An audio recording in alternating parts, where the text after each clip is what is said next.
Olá, pessoal. Eu sou o professor Edson Pinto, professor de Língua Portuguesa e Literatura e faço parte do projeto central do Enem. A nossa aula de hoje vai falar de um dos temas recorrentes no Exame Nacional do Ensino Médio, que são as funções da linguagem. Mais especificamente, vamos tratar da função metalinguística.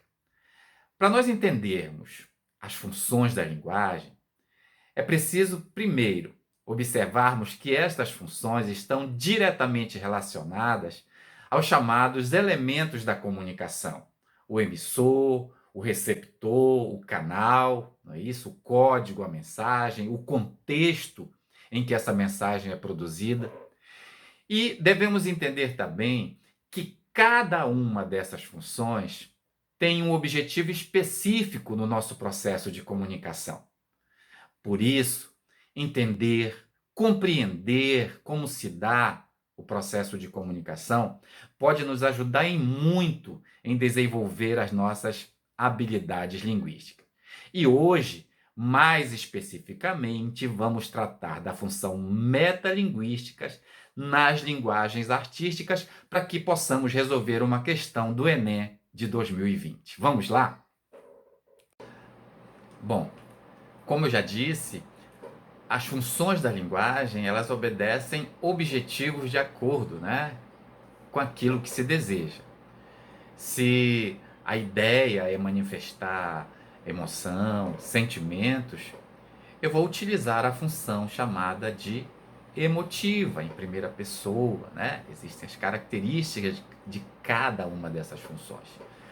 Agora, se eu preciso informar, né, manifestar objetivamente a informação, eu estou diante do quê? Da função referencial. Se o objetivo é persuadir, né, o meu interlocutor, eu estou diante da chamada função conativa, conativa da linguagem. E por aí vai. Agora, se o meu objetivo é usar o código para explicar o próprio código, aí eu estou diante da chamada função metalinguística, que é o objeto da nossa aula. Bom, então, o que eu devo compreender?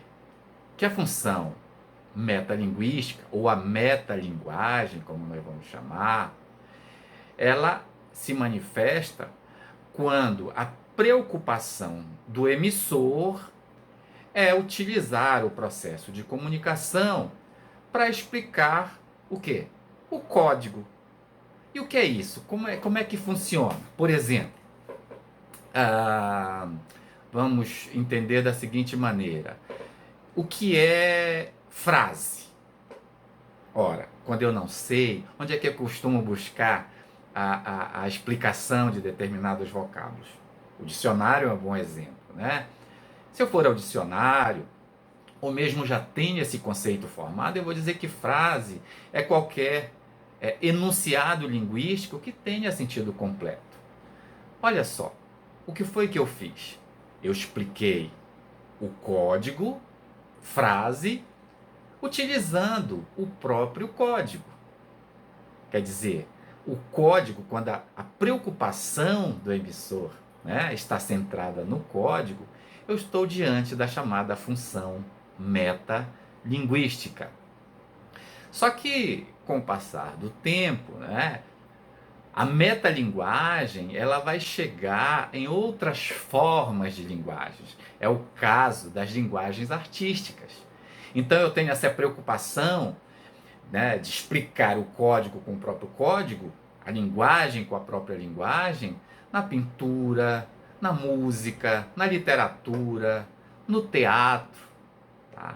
Então, vamos dar uma observada, vamos dar uma olhada nas imagens que nós temos aqui, para a gente entender melhor essa função nas manifestações artísticas. Olha só, a primeira imagem que nós temos aqui é uma gravura, né? Observem aí essas duas mãos, é do artista chamado Escher, tá?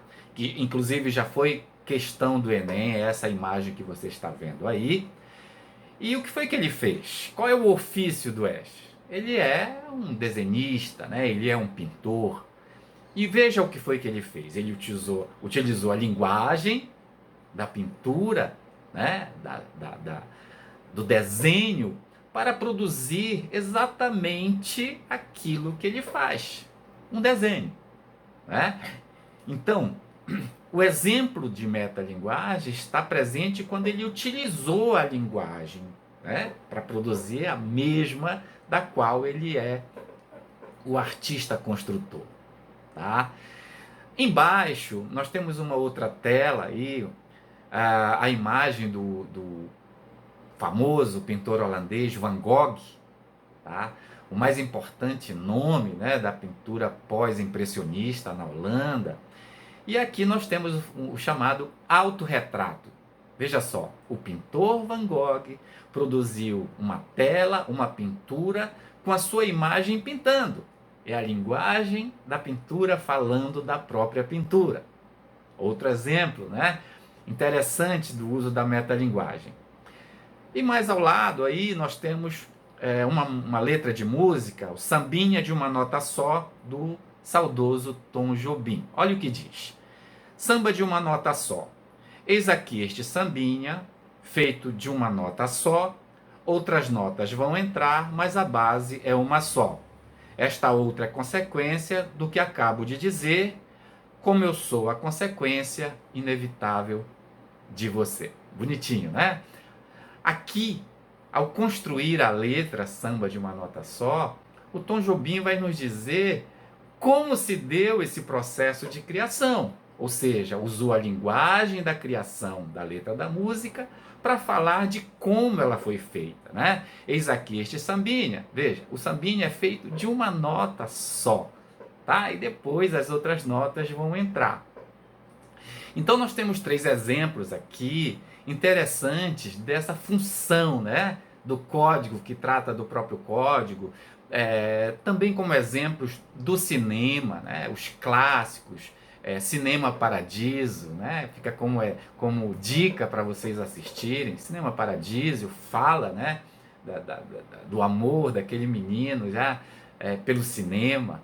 Tá? Existe um filme brasileiro chamado Saneamento Básico, tá? Fica a dica também para você dar uma olhada. Outro exemplo interessante de função da linguagem, tá? Dançando na Chuva, tá? Que mostra ali o momento áureo do cinema em Hollywood, ok? E agora vamos para o texto da questão do Enem, que nos interessa para identificarmos essas características que estão marcadas com o uso da metalinguagem. Vamos lá? Agora vamos ver a questão do Enem de 2020, tá? Questão 24 da prova azul. Olha o que diz. Vou-me embora para Passárgada foi o poema de mais longa gestação em toda a minha obra. Vi pela primeira vez esse nome, Passárgada, quando tinha os meus 16 anos e foi num autor grego. Esse nome de Passárgada, que significa campo dos persas ou tesouro dos persas, suscitou na minha imaginação uma paisagem fabulosa, um país de delícias, como o de Lévitation de Voyage, ou Voyage, de Baudelaire. Mais de 20 anos depois, quando eu morava só na minha casa da Rua do Curvelo, no momento de fundo desânimo, de mais aguda sensação de tudo o que eu não tinha feito em minha vida por motivo da doença. Saltou-me de súbito, do subconsciente, este grito estapafúrdio: vou-me embora para Passárgada. Senti na redondilha a primeira célula de um poema e tentei realizá-lo, mas fracassei. Alguns anos depois, em idênticas circunstâncias de desalento e tédio, me ocorreu o mesmo desabafo de evasão da vida besta. Desta vez, o poema saiu sem esforço, como se já tivesse pronto dentro de mim. Gosto desse poema porque vejo nele um esforço todo da minha vida. Não sou arquiteto, como meu pai desejava, não fiz nenhuma casa, mas reconstruí, e não de uma forma imperfeita neste mundo de aparências, uma cidade ilustre que hoje não é mais a Passárgada de Ciro, e sim a minha Passárgada. Vamos à questão?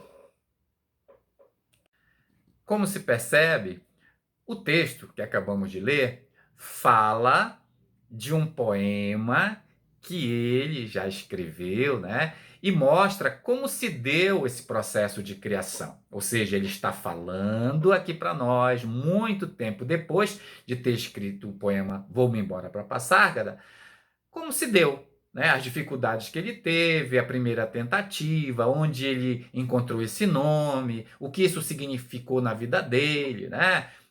Se você for interpretar o poema, vai ver a ideia de liberdade. Manuel Bandeira sofreu de tuberculose, teve algumas limitações na vida, né? E tudo isso é mostrado, de certa forma, aqui nesse texto em que ele fala do processo de criação, né? Tentou a primeira vez, no segundo momento, já passado muito tempo, é como se o poema já estivesse pronto, né? Dentro dele, fala das redondilhas utilizadas, que são versos de sete sílabas, né? Então, o que ele está fazendo aqui? Ele está falando do processo de criação de um texto já existente. É o poeta falando do ato da criação.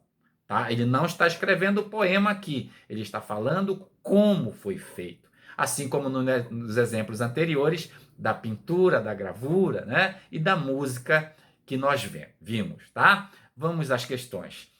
O processo de interação comunicativa prevê a presença ativa de múltiplos elementos da comunicação, entre os quais se destacam as funções da linguagem, tá?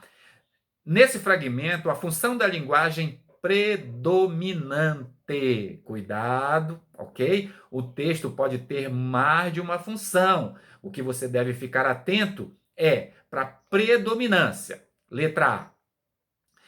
Emotiva, porque o poeta expõe os sentimentos de angústia que o levaram à criação do poema. De certa forma, sim, nós temos a presença da função poética, né? Só que não é esse o objetivo do texto. Letra B. Referencial, porque o texto informa sobre a origem do nome empregado em um famoso poema de Bandeira. Ele escreveu esse texto apenas para informar de onde ele tirou o nome do poema? Também não. Letra C. Metalinguística, porque o poeta tece comentários sobre a gênese, a origem, né, a feitura e o processo de escrita de um de seus poemas. Vou-me embora para Passárgada. Parece que é a letra C. Letra D. Poética, porque o texto aborda os elementos estéticos de um dos poemas mais conhecidos de Bandeira. Se nós estivéssemos lendo o poema, tratando do poema, caberia a função poética, mas aqui não é o caso.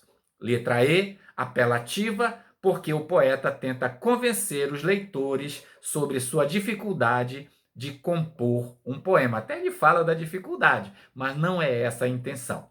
Então, a letra C é aquela que gabarita a nossa questão. Estamos diante de um exemplo da função, né, metalinguística ou a metalinguagem utilizada na literatura, que é o objeto da nossa aula de hoje. Então, letra C é a função metalinguística, porque o poeta tece comentários sobre a gênese e o processo de escrita de seus mais belos poemas, que é Vou-me embora para Passárgada, lá sou amigo do rei, lá terei a mulher que eu quero, na cama que escolherei.